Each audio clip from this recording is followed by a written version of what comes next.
రాష్ట్రం రాజస్థాన్ లో హైలైట్ ప్రకటించారు. అక్కడి జైసల్మేర్, బార్మేర్, బికనీర్, శ్రీ గంగానగర్ జిల్లాల్లో కఠినమైన బ్లాక్ అవుట్ అమలు చేస్తున్నారు. నిన్న రాత్రి జైసల్మేర్, శ్రీ గంగానగర్ జిల్లాల్లో నిన్న పాక్ నుంచి దాదాపు 56 డ్రోన్లు వచ్చాయి. జోధ్పూర్ లో నిన్న రాత్రి 9:30 నుంచి తెల్లవారుజాము 4:30 వరకు బ్లాక్అవుట్ అమలు చేశారు. ప్రజలందరూ స్వచ్ఛందంగా ఇళ్లలో లైట్లు ఆపేసి ప్రభుత్వానికి సహకరించారు. సాయంత్రం 5 నుంచి అన్ని దుకాణాలు మూసేయాలంటూ ఆదేశాలు ఇచ్చారు. ఈ సాయంత్రం 6 నుంచి రేపు ఉదయం 6 వరకు ఈ బ్లాక్అవుట్ అమల్లో ఉంటుంది.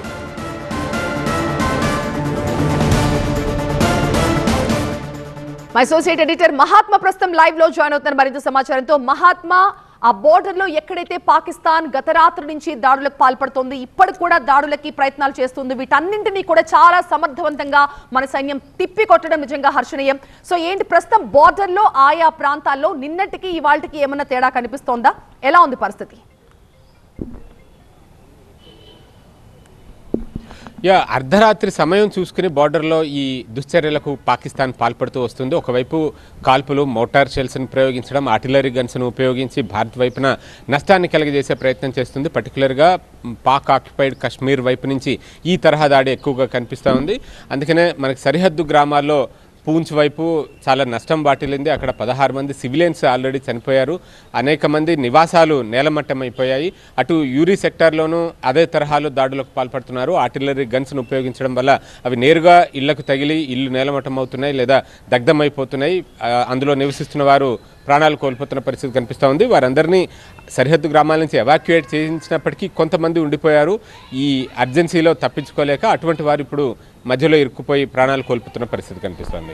ఒకవైపు ఈ తరహా దాడులు చేస్తూ మరొక వైపు మిసైళ్లను ప్రయోగించింది. ముందు రోజు రాత్రి ఆపరేషన్ సింధూర్ నిర్వహించిన మర్నాటి రాత్రి అదే తరహాలో మిసైళ్లను ప్రయోగించింది. దేశంలోని 15 నగరాలను టార్గెట్ చేసి మిసైళ్లను ప్రయోగిస్తే భారత్ యాంటీ క్షిపణి వ్యవస్థ వాటన్నింటినీ కూడా నిర్వీర్యం చేసింది. దీంతో ఈసారి స్వామ్ డ్రోన్స్ను ఒక్కసారిగా రంగంలోకి దించారు. హమాస్ తరహాలో వందల కొద్ది డ్రోన్స్ని దేశంలోని సరిహద్దు రాష్ట్రాలన్నిటి మీద కూడా వాటిని ప్రయోగించి భారీ విధ్వంసానికి పాకిస్తాన్ స్కెచ్ వేసింది. అయితే భారత్ దగ్గర డ్రోన్ల నుంచి కూడా రక్షించుకునే వ్యవస్థ ఉంది. దాడులు చేస్తుందని ఊహించారు కానీ నిన్న రాత్రి అలా సడన్ అటాక్ చేస్తుందని ఊహించలేదు. అలా సడన్ గా వచ్చిన దాన్ని చాలా సమర్థవంతంగా మన ఇండియన్ ఆర్మీ ఫేస్ చేసింది.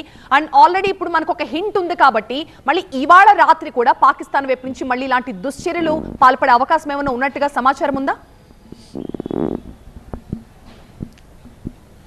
ఖచ్చితంగా పాకిస్తాన్ కవ్వింపు చర్యలకు పాల్పడుతూ వస్తుంది. ఉక్రోషంతో, ఒక తీవ్రమైన ఫ్రస్ట్రేషన్ తోటి ఉంది. ఆపరేషన్ సింధూర్ని ఆ దేశం జీర్ణించుకోలేకపోతుంది. ఉగ్రవాదాన్ని పెంచి పోషిస్తూ వచ్చిన దేశం మీద భారత్ ఈ స్థాయిలో విరుచుకుపడి ఉగ్రవాద స్థావరాలని కూల్చివేస్తామని ఆ దేశం ఏమాత్రం ఎక్స్పెక్ట్ చేయలేదు.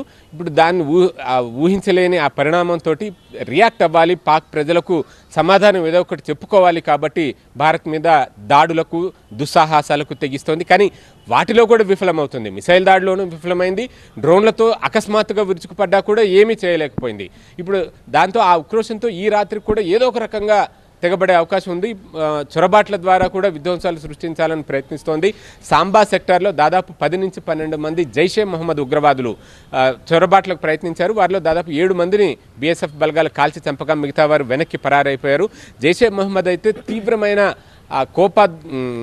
ప్రతీకార్యతతోటి భారత్ మీద ఉందని చెప్పాలి. ఎందుకంటే వారి హెడ్ క్వార్టర్స్ బహావల్పూర్లో ఉన్న జైషే మహమ్మద్ హెడ్ క్వార్టర్స్ని భారత్ ఆపరేషన్ సింధూర్ ద్వారా పూర్తిగా తునాతునకలు చేసేసింది, నేలమట్టం చేసింది. దాంతో ఆ ఉగ్రవాద సంస్థ లష్కరే తోయిబా వీరంతా కూడా భారత్ మీద ప్రతీకార్యతతో రగిలిపోతున్నారు. ఒకవైపు పాక్ ఆర్మీ, మరొక వైపు ఈ ఉగ్రవాద సంస్థలు భారత్లో ఏదో ఒక తరహాలో విధ్వంసం సృష్టించాలని నిరంతరం ప్రయత్నాలు చేస్తూనే ఉన్నాయి. వాటిని భారత భద్రతా బలగాలు ఇంటర్నల్ గాను సరిహద్దుల్లోనూ సమర్థవంతంగా తిప్పికొడుతున్నాయి. రైట్ మహాత్మా.